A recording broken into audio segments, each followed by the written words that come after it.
أشهد أن لا إله إلا الله وحده لا شريك له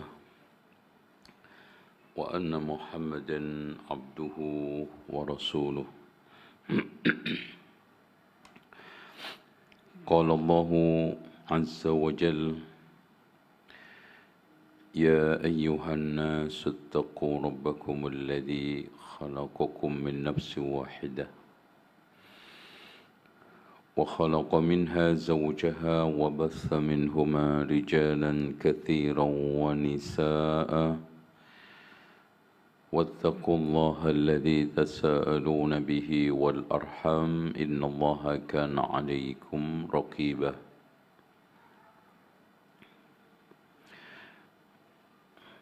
وقال سبحانه وتعالى: يا أيها الذين آمنوا اتقوا الله حق تقاته ولا تموتن إلا وأنتم مسلمون. وقال سبحانه وتعالى: يا أيها الذين آمنوا اتقوا الله وقولوا قولا سديدا يصلح لكم أعمالكم ويغفر لكم ذنوبكم ومن يطع الله ورسوله فقد فاز فوزا عظيما. فإن خير الحديث كتاب الله وخير الهدي هدي محمد صلى الله عليه وسلم وشر الأمور محدثاتها وكل محدثة بدعة وكل بدعة ضلالة وكل ضلالة في النار. Ibu-ibu yang hadir secara offline, semoga Allah senantiasa memberikan rahmat, hidayah, taufik, serta keberkahan dalam hidup insyaAllah. Dan yang mengikuti secara online, baik Bapak Ibu sekalian, semoga mendapatkan doa saya yang sama tadi, ditambah lagi fokus perhatian. Karena biasanya nonton secara online itu beda ngikuti kajian secara offline. Ya. Bahkan kadang-kadang sambil tidur-tiduran, kemudian tidur beneran. Ada yang lebih lucu lagi karena bosen ustadznya dimatikan. Ya, maksudnya videonya. Dan ibu yang hadir secara offline mudah-mudahan tetap fokus juga, punya perhatian dari mulai menyimak, mencatat, dan yang tidak kalah pentingnya adalah memahami. Karena ilmu itu utama pertama adalah hasilnya memahami. Warzuqni fahma itu penting. Yafqahu qawli itu penting. Faqih yaitu faham. Allahumma allimni ma yanfa'uni wanfa'ni bima 'allamtani rabbi zidni ilma. Ilmu itu tambah karena pemahaman. Orang itu kalau faham, itu otomatis ilmunya bertambah. Biarpun belajar, tapi kalau nggak faham, nggak bisa tambah. Jadi makin lama ngaji, malah makin bingung. Taib. Tema kali ini apa ibu-ibu? Temanya? Ini ada orangnya enggak? Ada. Taib. Banyak apanya? Banyak utangnya. Taib. Kalimat bodoh sok pinter ini adalah sindiran.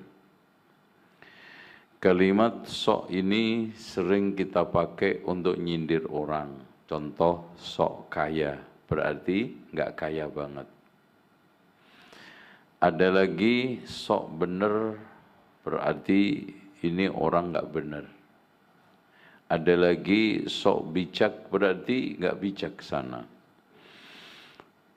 Ada yang mengatakan lagi sok alim, sok faham. Nah, ini kita akan bahas sok pinter.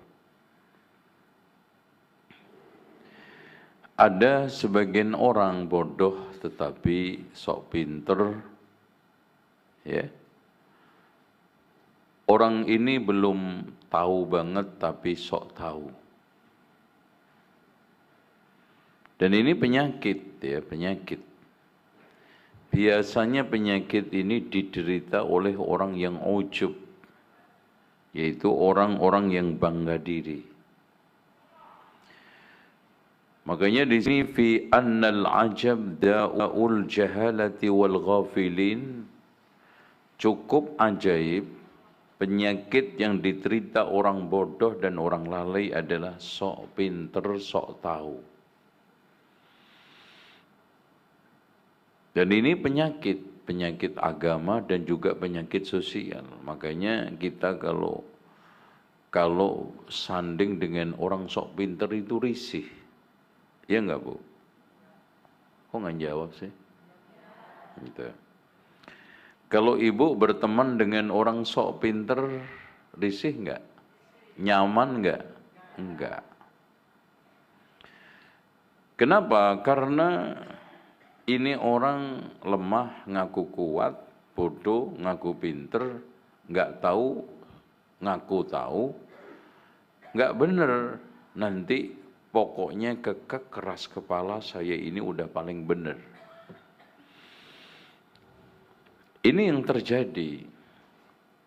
Sehingga orang yang seperti ini dinasihati nggak mempan, diberitahu nggak manfaat, malah memberitahu, malah nasihati, malah menceramai kita. Itu. Apalagi orang yang sok tahu tentang agama. Nah ini, sok pinter tentang agama. Padahal dia itu belum apa-apa. Apalagi dia itu sok dekat dengan Allah, ahli ibadah, dan sudah, Masya Allah, seakan-akan merasa sudah nggak ada di atas langit, ada langit. Inilah yang dikatakan oleh Imam Ibnul Jauzi, a'jabul ajab, sesuatu yang paling ajaib. Da'wal ma'rifah, ada orang mengklaim tahu tentang Allah, ngerti tentang Allah, tetapi ma'al bu'di 'anil irfani billah, jauh sekali dari mengenal ma'rifat kepada Allah Subhanahu wa ta'ala. Ya, jadi ini fakta. Jadi ada sebagian orang yang jauh dari Allah, jauh dari pengenalan dia kepada Allah, tetapi sudah paling alim, paling pinter, paling tahu tentang Allah. Padahal simple. Kata Imam Ibnul Jauzi, ma'arafahu illa man khafa minhu. Andaikan dia itu tahu tentang Allah, mengenali Allah dengan pengenalan yang baik, yang benar, pasti dia itu orang yang paling takut kepada Allah. Makanya innama yakhshallaha min ibadihil ulama, orang yang paling takut kepada Allah itu ulamanya. Sehingga Imam Ahmad menegaskan aslul ilmi khasyatullah, asas ilmu itu takut kepada Allah. Makanya makin tambah ilmu seseorang, ternyata makin tambah jauh dari Allah, maka ilmu tersebut ilmu sesat, ilmu enggak bermanfaat. Makanya ketika kita dianjurkan oleh Rasulullah berlindung dari ilmu yang tidak bermanfaat, Apa yang diajarkan oleh Rasulullah? Allahumma inni a'udzubika min ilmin la yanfa' wa min qalbin la yakhsha wa min nafsin la tashba' wa min du'ain la yusma'. Ya Allah, aku berlindung kepadamu dari ilmu yang tidak bermanfaat. Itu yang pertama. Dari hati yang tidak khusyuk. Dari jiwa yang tidak pernah puas. Dari doa yang tidak dikabulkan. Kata Ibnu Rajab Al-Hambali di dalam kitab Fadlu Ilmi Salaf 'alal Khalaf. Siapa yang ilmunya tidak bermanfaat, maka dia akan mendapatkan 3 bencana hidup. Yang pertama, bencana yang ditimbulkan ilmu yang tidak bermanfaat adalah hatinya tidak pernah merasa takut kepada Allah. Enggak memiliki khasyah. Enggak memiliki rasa di mana nanti dia akan diazab oleh Allah, dimurka oleh Allah kalau melakukan dosa dan kesalahan. Itu enggak ada. Ini orang yang hatinya itu keras. Kemudian jiwa yang tidak pernah puas. Adanya itu serakah, adanya itu tamak, adanya itu tidak pernah puas. Makanya di dalam dunia ini dia itu seperti serigala, sebagaimana yang telah digambarkan oleh Rasulullah sallallahu alaihi wasallam. Ma dibani ja'iani ursila fi ghanamin bi afsad lahuma min hirsil mar'i 'alal mal wasyaraf li dinihi. Tidaklah ada 2 serigala yang sedang kelaparan dilepas ke dalam satu kambing. Itu masih lebih dahsyat, masih lebih ngiri orang yang ambisi kedudukan, gila harta, mengorbankan agamanya. Dan ibu-ibu, rahasianya Masya Allah ya, kenapa Rasulullah mengumpamakan ambil sampel hewan buas itu serigala, tidak singa, tidak macan. Kenapa?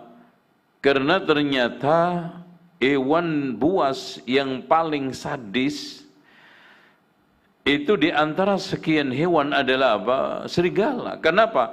Dia itu memangsa-mangsanya hidup-hidup, nggak nunggu mati, Bu. Kalau singa nunggu mati, macan nunggu mati. Gitu. Tapi ini hewan serigala tidak, dimakan, digigit, disobek, hidup-hidup, nggak nunggu mati. Itu bayangkan 2 serigala yang sedang kelaparan dilepas ke dalam satu kambing. Itu bagaimana nyesetnya, nariknya, rakusnya. Ternyata lebih rakus, lebih dahsyat, lebih mengerikan orang yang gila harta, ambisi, kedudukan, mengorbankan kehormatan agamanya. Ya.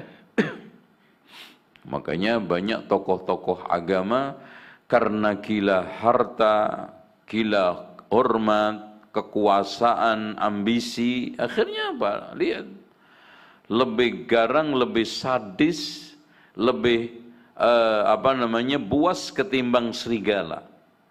Bahkan temannya sendiri disikat, ya, saudaranya sendiri dimakan, teman seperjuangannya digasak. Karena apa? Ambisi kedudukan, gila harta. Makanya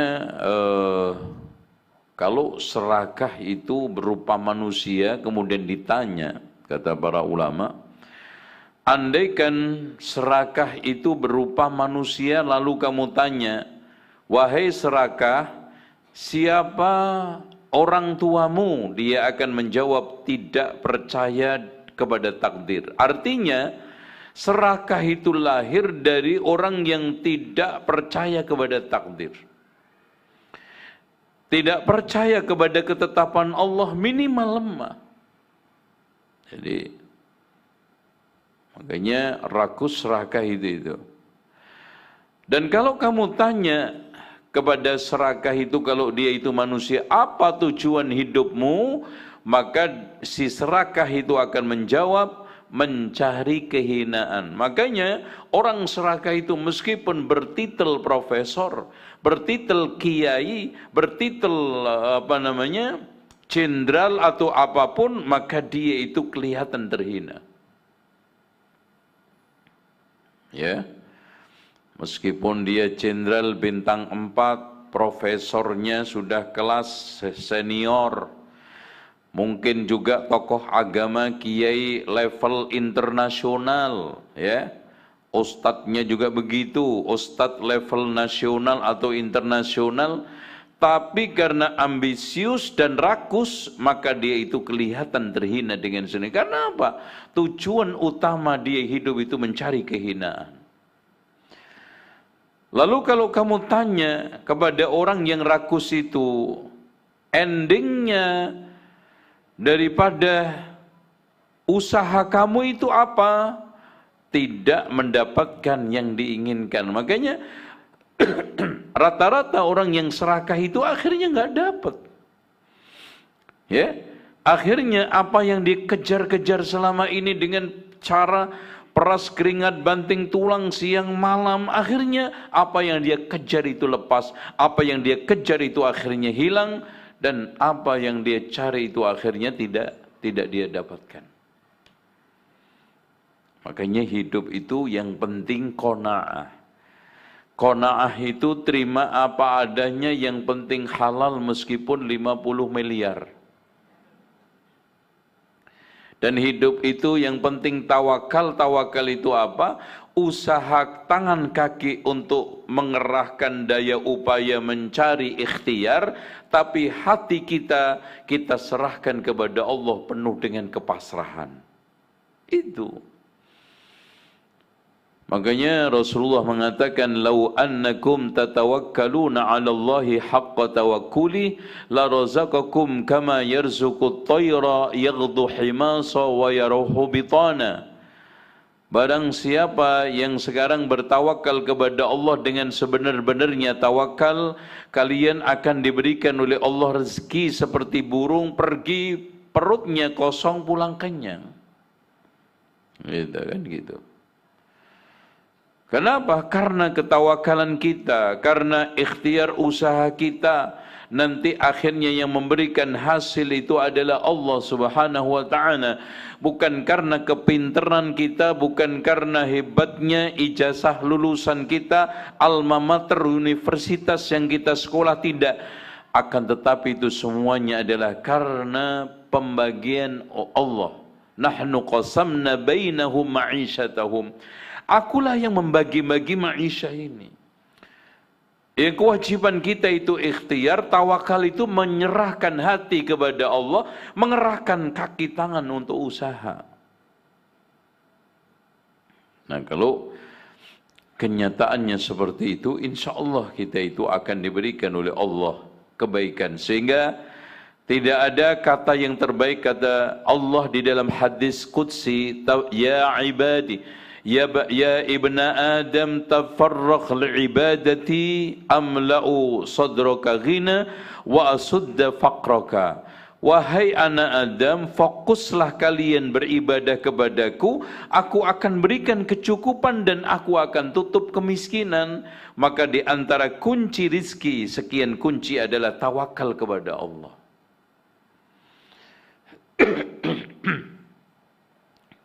Nah, kembali lagi ke tema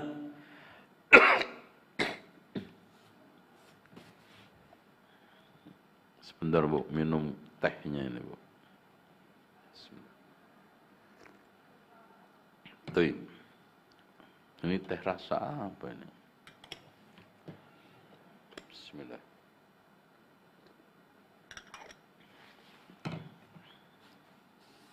Oke, dilanjut nggak Bu? Atau pulang? Sudah selesai?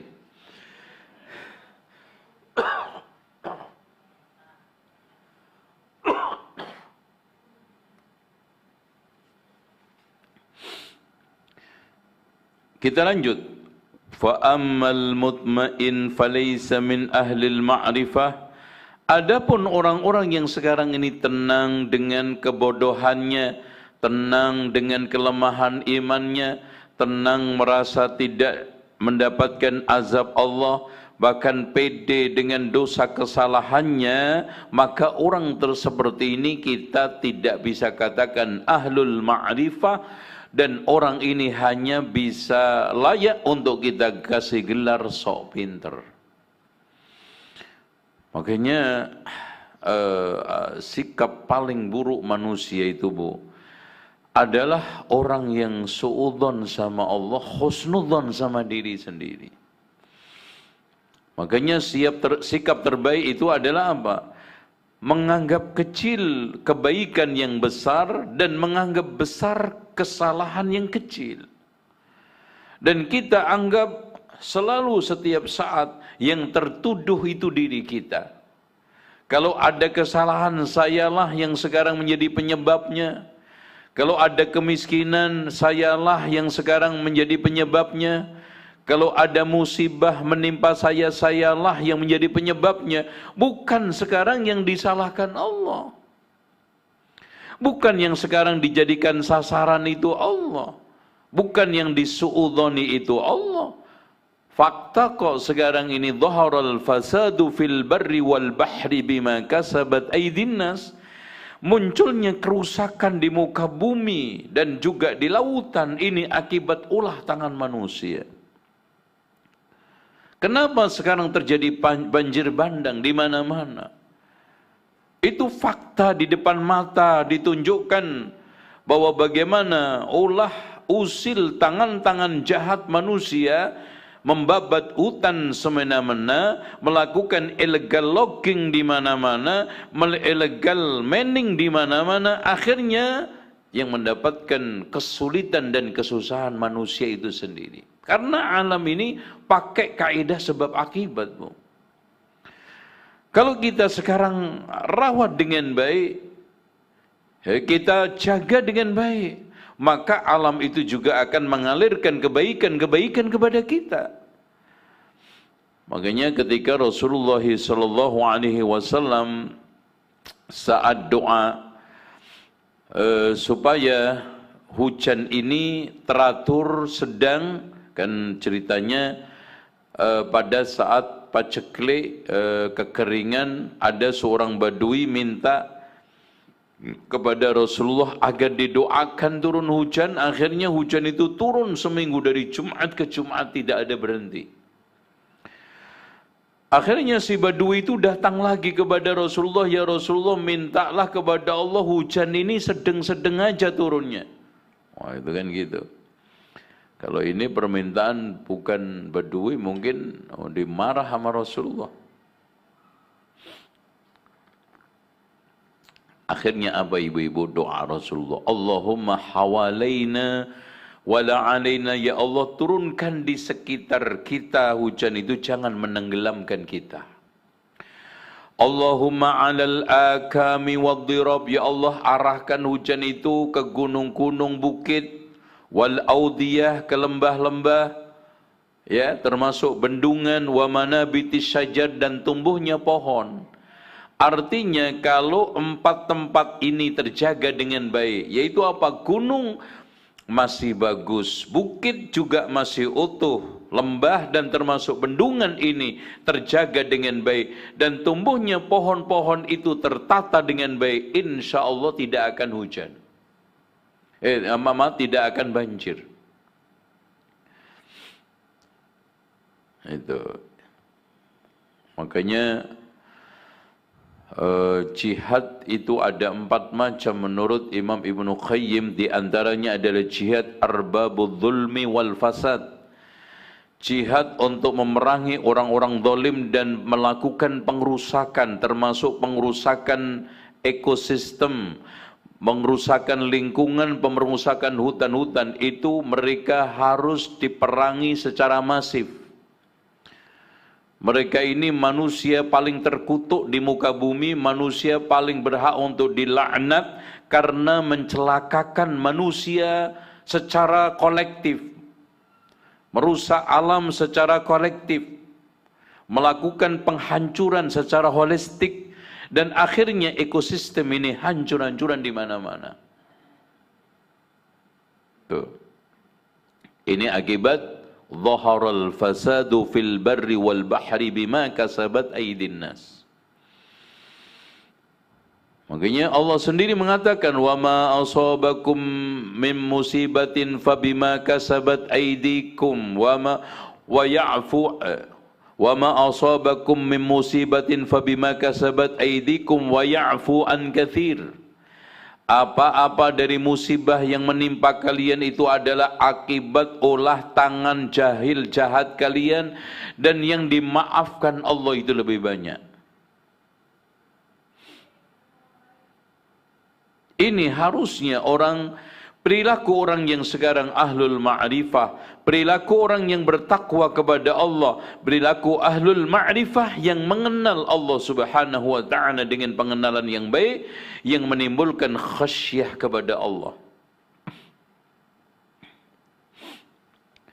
Wa fil mutazahidina ahlu taghfil. Orang-orang yang so'an zuhud, padahal orang-orang yang lalai jauh daripada zikir kepada Allah, mengingat kebaikan dan kebenaran, yakadu ahaduhum yuqin annahu waliyun mahbubun wa maqbul. Mengklaim dirinya itu sudah wali tercinta dan semua amaliyahnya diterima Allah. Ada orang yang gitu, sok jadi wali. Ya, sok dekat dengan Allah, sok menjadi ahli ibadah, sok Masya Allah dia itu wali kutub, wali ini, padahal semuanya ini adalah rusak, menghancurkan, ya, merusak dengan berbagai macam pengrusakan. Wa rubbama tawallat alaihi altafun dannaha karamat. Bahkan orang-orang yang mengaku sok wali ini, ada berbagai macam keanehan yang timbul aja, langsung dengan mudah mereka klaim ini adalah karamat. Wa nasiyal istidraj alladhi laffat musakanatuhul altaf. Dia tidak sadar bisa saja itu adalah istidraj. Bahkan itu bisa saja dari bisikan setan. Warubamah taqara ghairuhu, bahkan dengan kelebihan-kelebihan yang dimiliki padahal itu adalah ikauan, hayalan, atau bahkan mungkin bumbu-bumbu kehidupan yang dia berikan dari setan. Dia sangka itu dari malaikat karamah, sehingga dia menyombongkan diri di depan orang lain, meremehkan orang lain. Wa dhanna anna mahillatahu mahfudhatun bihi, bahkan sekarang ini lingkungan daerah desanya itu terjaga karena dia.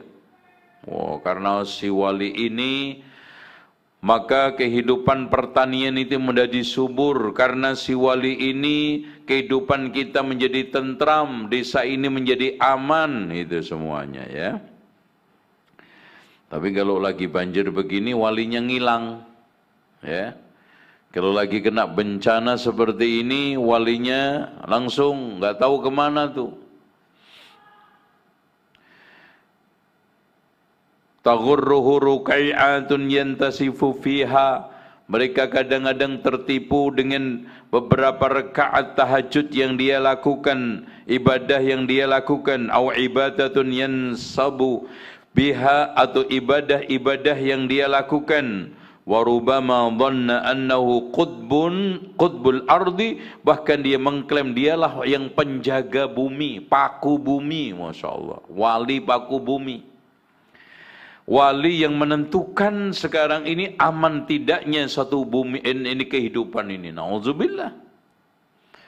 Wa annahu la yanalu maqamahu ba'dahu ahadun, dan seakan-akan tidak ada wali yang paling hebat setelahnya. Tidak ada wali yang berkaromahnya itu multi dibanding dia. Wa ka'annahu ma'alima annahu baina Musa mukalamun nubbi'a Yusha. Dia lupa di sana ada Nabi Musa yang diajak bicara oleh Allah, di mana di sana juga ada Nabi Yusha, ya, ada Nabi Zakaria yang doanya itu mustajab. Meskipun begitu, Allah Subhanahu wa taala berikan ujian, dia dibunuh dengan cara digergaji. Wa baina Yahya alaihi salam, Nabi Yahya juga yusab bi annahu sayyid, dia diberikan satu gelar oleh Allah sayyid. Sullitu alaihi kafirun ihtazza ra'sahu, meskipun begitu Masya Allah, Allah uji dengan Masya Allah kepalanya dipenggal oleh seorang pemimpin. Wa bainama Bal'am ma'ahu al-ismul a'zam, Bal'am yang memiliki banyak karamah dan kehebatan, sara mathaluhu kamathalil kalbi, diumpamakan oleh Allah di dalam Al-Quran seperti anjing. Meskipun dia itu seorang wali, banyak karamah, tapi akhirnya kehidupannya lebih mengikuti keinginan syahwat, lebih memilih kenikmatan dunia, meninggalkan kenikmatan akhirat. Maka Allah katakan mathaluhu kamathalil kalbi, ya, seperti anjing. Kita dikasih makan juga menjulurkan lidahnya, tidak dikasih makan juga menjulurkan lidahnya, kenyang juga menjulurkan lidahnya, nah lapar apalagi menjulurkan lidahnya sambil menggonggong. Wa baina syari'atu yu'malu biha, ya, antara syariat nusikhat wa batala hukmuha, wa bainal al-badanu ma'murun khariba wa sullital bil'ani, dia tidak sadar bahwa syariat itu harus diamalkan. Hukum-hukum itu kadang dinasa, badan ini juga mengalami hilang punah. Yang dulunya gagah, rupawan, ya, semuanya itu menunjukkan bahwa gak ada yang hebat, gak ada yang sekarang ini sok bener, sok pinter, sok hebat, sok paling wali dan yang lainnya. Wa kam min mutakallimin yakul ma mithli, banyak orang yang mengatakan gak ada orang yang menandingi saya hebatnya, tidak ada yang bisa ngunggulin saya hebatnya. Lau asa fama sami'a ma hadas ba'dahu minal fasaha adda nafsahu akhras. Ternyata dalam soal masalah ngomong, bahasa, kefasihan, banyak orang yang lebih fasih. Dalam soal harta, banyak orang yang lebih kaya. Dalam soal masalah kepandaian, kepintaran, banyak orang yang IQ-nya lebih tinggi. Dalam masalah kekuatan dan yang lainnya, banyak orang yang lebih kuat. Intinya, hadza wa'du ibni Sammak wa ibni Ammar wa ibni Sam'un la yasluh li ba'di talamidina wa la yarda. Fa kaifa ya'jab man yanfaqu syai'a wa rubama ata ba'dahu man la ya'udduna. Bagaimana ada orang yang sekarang kagum dengan sesuatu yang akan hilang semuanya, akan ludes semuanya. Bahkan bukan hanya harta dia, rumah dia, kepemilikan dia, titel dia.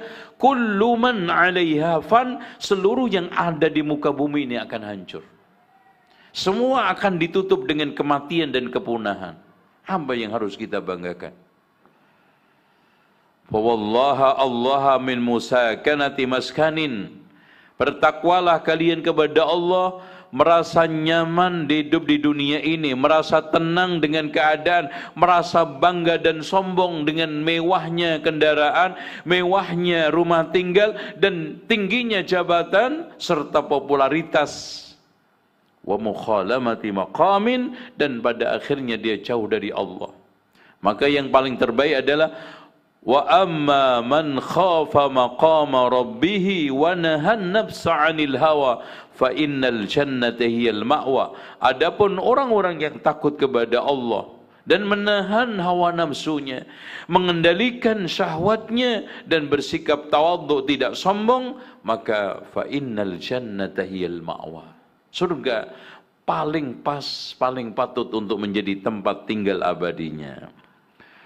Wal yakunil mutayaqqidh ala inzi'ajin, hendaknya kita sekarang ini bangun, ayo kita bangun dari kesadaran kita, dari kelalaian kita untuk sadar, dari kekurangan kita untuk supaya kita lebih sempurna, dari ketawaduan kita supaya kita tidak sombong, dari kita sekarang ini berinfak supaya tidak bangun kita. Karena semuanya hidup di dunia ini nggak ada yang merasa aman, tenang dan nyaman kecuali orang-orang yang tertipu. Muhtakiran lil katsiri min ta'atihi, sambil terus kita itu mengecilkan, merasa kecil dengan berbagai macam ketaatan tadi yang saya katakan, menganggap kecil kebaikan-kebaikan yang besar dan menganggap besar kesalahan yang kecil yang kita miliki. Khaifan ala nafsihi, dan terus takut kepada dirinya, min taqallubatihi, dari berbagai macam perubahan. Yang sekarang ini merasa so alim, emang kita dijamin sekarang tidak tersesat dan akhirnya dicabut hidayahnya oleh Allah. Yang sekarang ini merasa sok kaya, emang sekarang harta itu akan setia. Bahkan kata Imam Ibnu Qayyim, mengejar dunia itu seperti pelacur yang tidak pernah setia sama pasangannya. Kemudian sok hebat, emang kita sekarang akan ada orang yang akan terus kuat, tidak ada orang yang lebih kuat hebat daripada kita. Itu semuanya hentikan, karena pada akhirnya fluktuatif kehidupan ini akan terus mengejar manusia. Wa nufudil aqdar, dan takdir itu akan terus mengitari kita. Yang sekarang ditakdirkan kaya raya, suatu ketika takdir memihak menjadi orang miskin. Yang sekarang ini menjadi orang populer, takdir memihak, dia akan menjadi orang hina dina. Dan yang sekarang ini menjadi orang, Masya Allah, dielulukan, memiliki jamaah banyak, asabiyahnya di mana-mana, suatu ketika dia akan dihinakan oleh Allah Subhanahu wa ta'ala.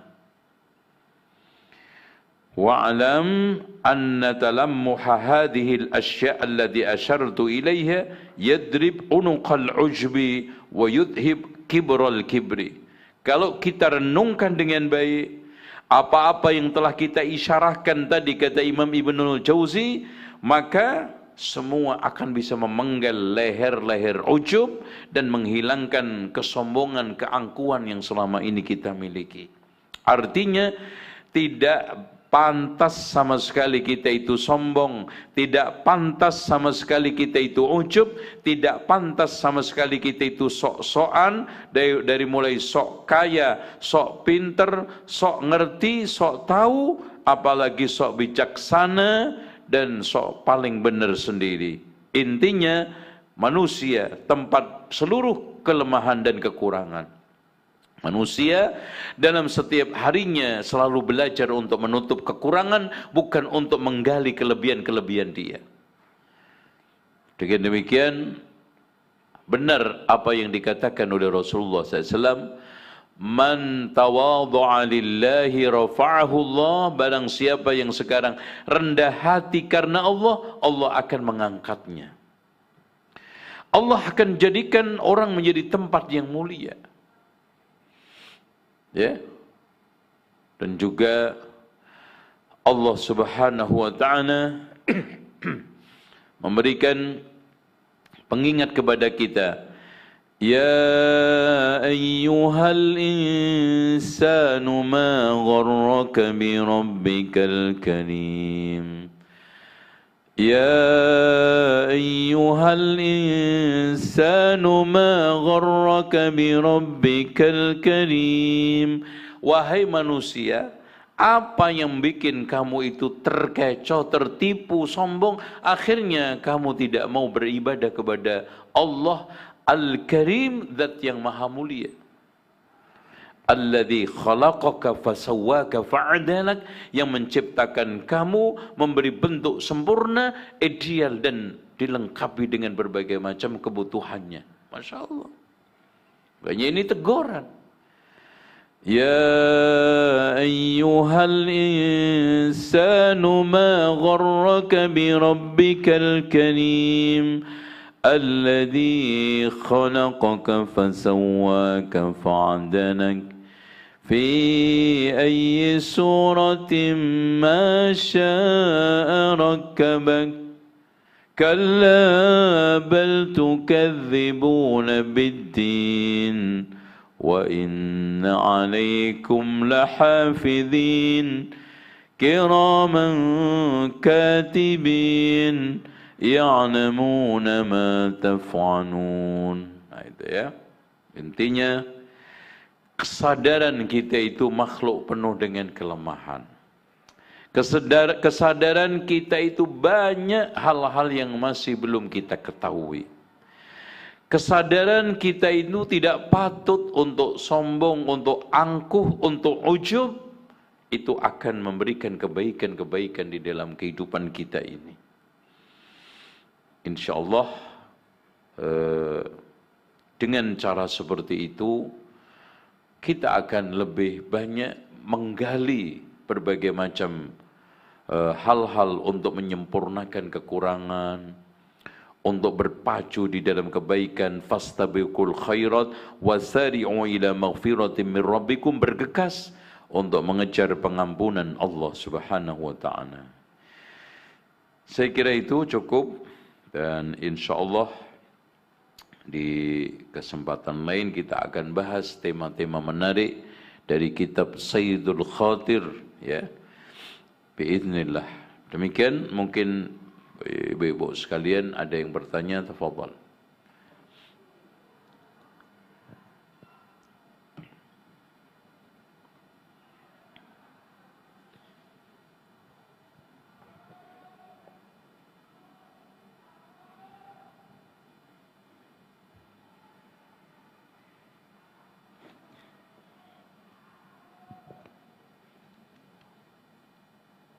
Baik Ustadz, jazakumullahu khair atas penyampaiannya. Ada pertanyaan, Assalamualaikum Ustadz, bagaimana ciri-ciri seperti ini pada orang tua kita sendiri?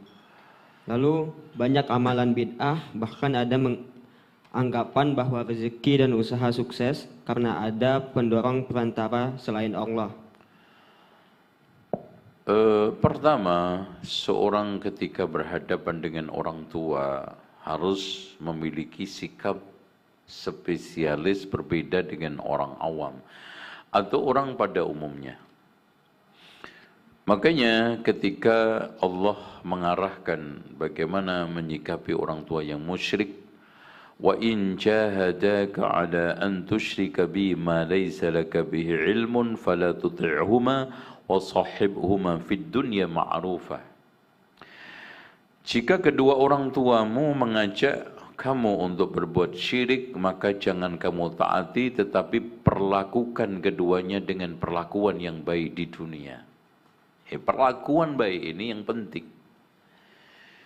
Artinya perlakuan baik dari sisi dunia, muamalah kita, sopan santun kita, tutur kata kita, dan cara kita menghadapi mereka itu harus betul-betul istimewa.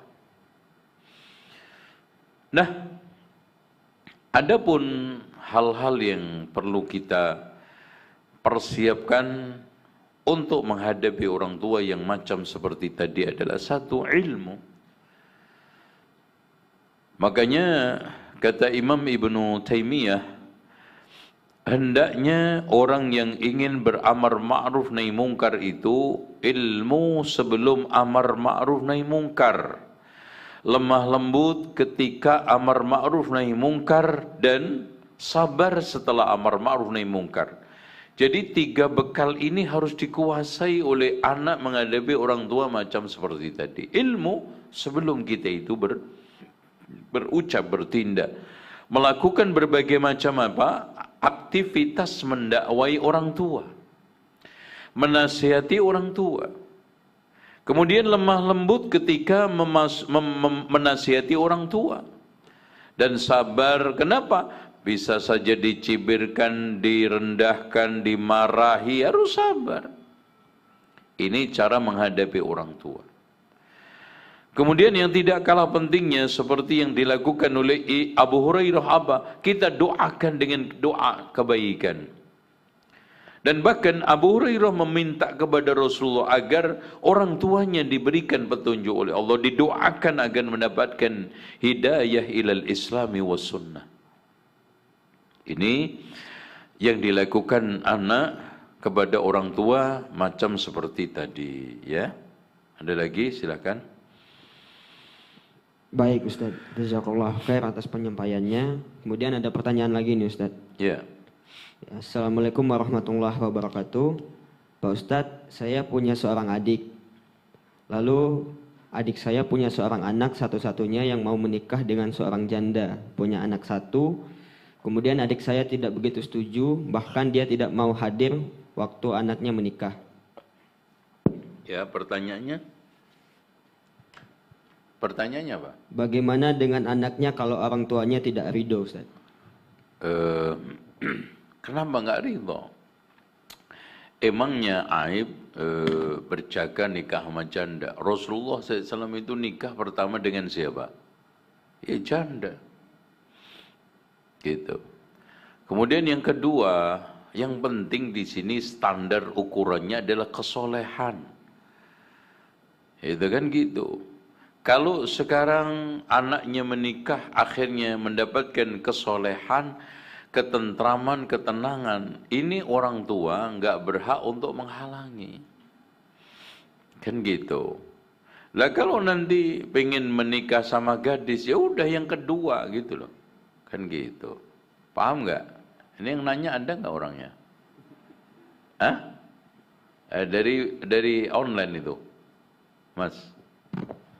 Ada Ustaz dari offline, dari sini. Udah, nggak apa-apa.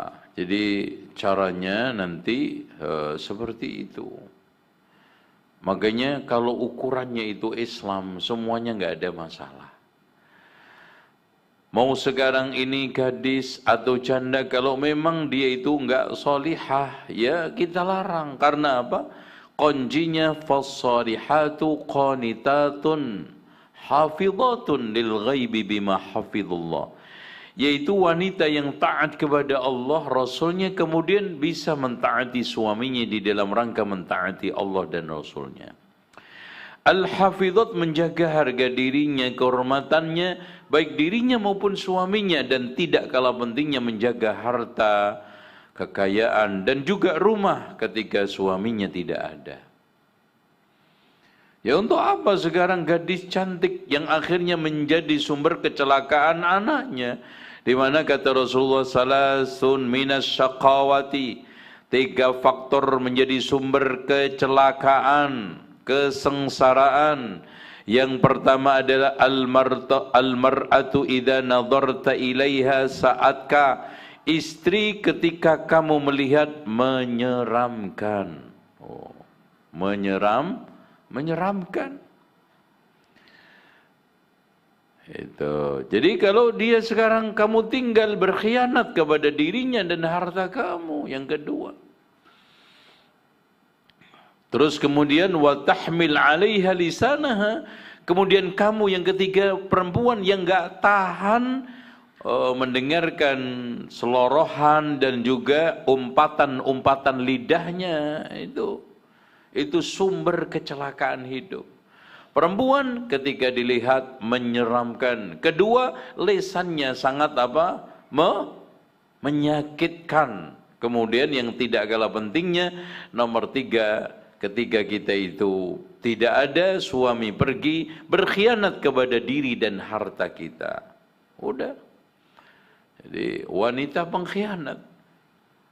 Untuk apa? Mending kita tadi solihah. Status itu hanya sekedar tambahan duniawi. Utama pertama adalah kesolehan. Suami soleh, Masya Allah. Istri solehah, Masya Allah.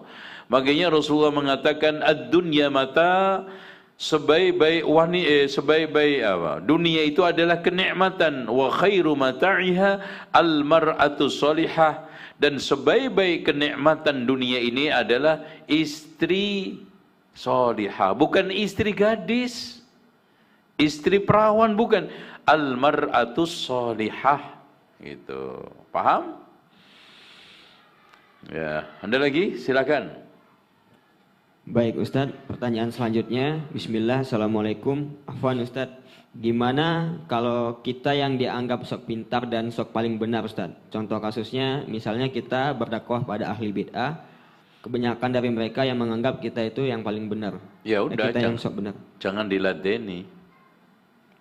Kenapa? Karena ini adalah seloroh kebodohan, kejahilan.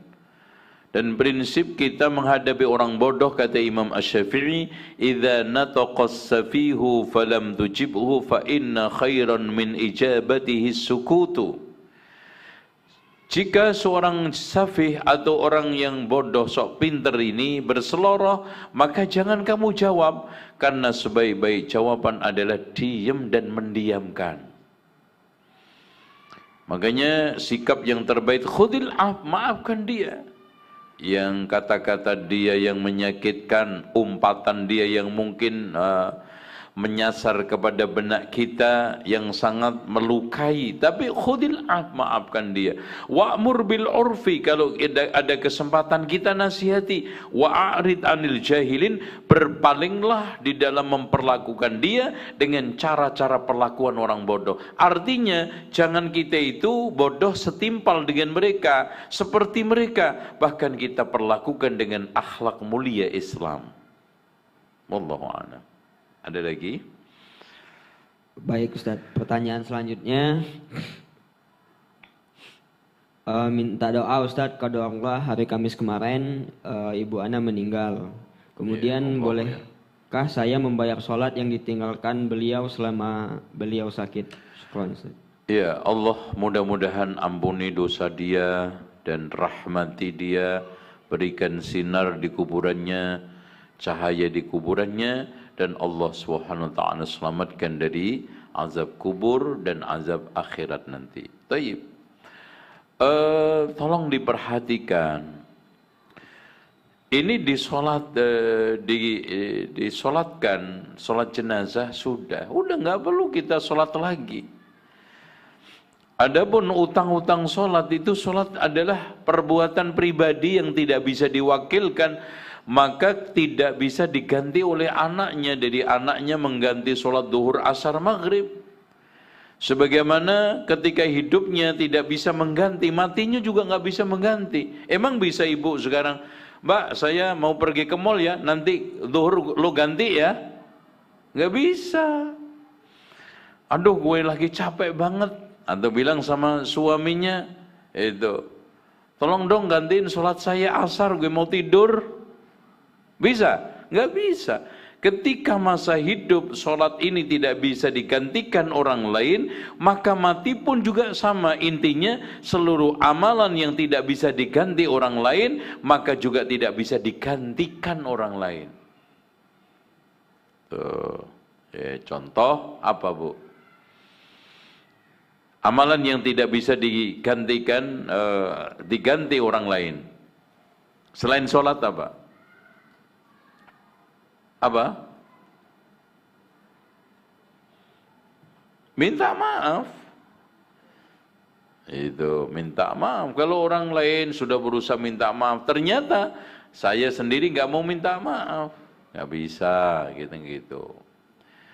Ya, dari mulai minta maaf, kehormatan, dan yang lainnya. Ada lagi sholat, ada lagi membaca Al-Quran.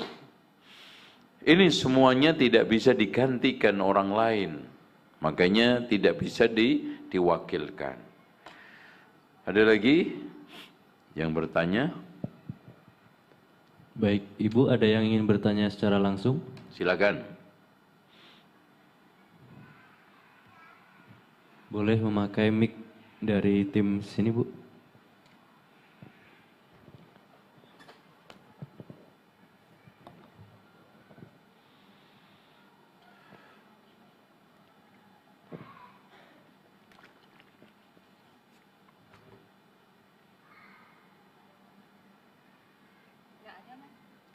Nggak ada. Ya udah ditutup ya.